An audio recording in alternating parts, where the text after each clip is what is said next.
Ok, buenos días. Aquí vamos a hacer un ejercicio ahora de física de quinto año, tema electricidad. Tiene que ver con resistencias eléctricas. Ya copié los datos, copié las fórmulas que vamos a estar utilizando. Las preguntas también están allí colocadas. El enunciado del ejercicio es algo así como se tiene un conductor, un cable de longitud 50 metros, de área. El área es la sección transversal, o sea, imagínense un circulito, un círculo, un cable circular de 1.6 milímetros de área. Por supuesto que esa área hay que pasarla a metros cuadrados. La resistividad de 1.7 por 10 a la menos 8 ohmio por metro, el voltaje entre los extremos del cable 6 voltios. Se encuentra una temperatura inicial de 18 grados centígrados, pero como consecuencia del paso de la corriente se va a calentar y llega a una temperatura 2 de 86 grados centígrados. El coeficiente térmico es 7 por 10 a la menos 3 grados centígrados a la menos 1 y se pregunta la resistencia 1 con su corriente, la resistencia 2 con su corriente. Bueno, para hallar la resistencia 1 simplemente utilizamos las dimensiones. Las dimensiones, recuerden que la fórmula de resistencia es resistividad por longitud sobre área o sección transversal, se llama igual. Tenemos que tener cuidado porque aquí esta área hay que pasarla a metros cuadrados. Para convertir 1.6 milímetros cuadrados a metros cuadrados, dividimos entre 10 a la 6 milímetros cuadrados, milímetros cuadrados, milímetros cuadrados. Por lo tanto, la resistividad nos queda 1,6 por 10 a la menos 6. Recuerden que el 6 hay que subirlo al numerador y eso va a quedar la resistividad. Ok, vamos a calcular la resistencia 1, que es resistividad. La resistividad no varía.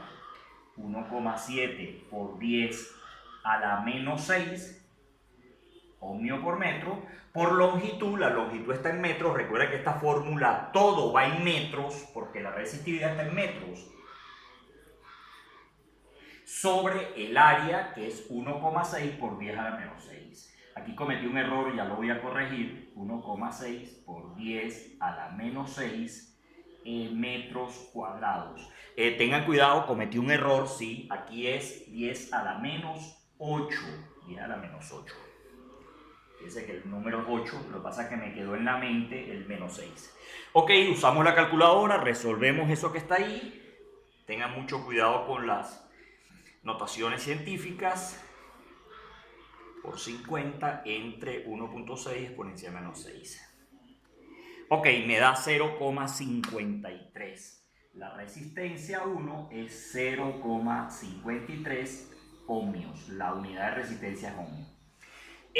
Para calcular la corriente que produce esa resistencia y que produce este voltaje, utilizo la ley de Ohm. La ley de Ohm, despejamos la I, por lo tanto la corriente 1 va a ser voltaje sobre resistencia 1, recién calculada, el voltaje no varía, 6 voltios sobre resistencia 1, 0,53 ohmios. Calculadora nuevamente.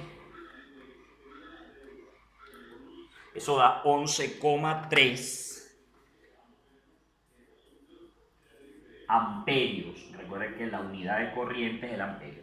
Ok, para calcular la resistencia 2, pues si fuese a usar la misma fórmula de resistencia, pues me va a dar la misma resistencia. No, cuando la resistencia se ve afectada por la temperatura, por un incremento de temperatura, debemos recurrir a una segunda ecuación que nos da la resistencia en función de los incrementos de temperatura. Por lo tanto, la resistencia 2 va a ser igual a la resistencia 1, que ya la teníamos, 0,53 ohmios, que multiplica 1 más el coeficiente de temperatura, 7 por 10 a la menos 3 grados centígrados a la menos 1, que multiplica a la variación de temperatura, que sería 86 menos 18. Bueno, todo esto en grados centígrados y cerramos aquí, disculpe los dos paréntesis seguidos. Ok, saquemos ese número que está ahí. 7 exponencial menos 3 por 86 menos 18. Ok, eso me da una resistencia 2 de 0,78. Y la resistencia en ohmios. podemos observar que la resistencia definitivamente pasó de 0,53 a 0,78, lo cual es normal. Al aumentar la temperatura como consecuencia del paso de la corriente a través del conductor, la resistencia debe aumentar. Con esa resistencia vamos a calcular ahora la corriente 2 de la misma forma que hicimos la corriente 1. Por lo tanto, la corriente 2 va a ser voltaje, que es el mismo, sobre la resistencia 2. 6 voltios sobre 0,78 amperios. Ohmios, disculpen los errores. Ohmios, 0,78 ohmios. Y eso me da 7,7 amperios. Pues era de esperarse que la corriente que circula a través del cable pues haya disminuido de 11,3 a 7,7, y ese proceso es cíclico, pues, o sea, se reduce la corriente hasta que se estabilice temperatura y corriente. Bueno, feliz día, hasta luego.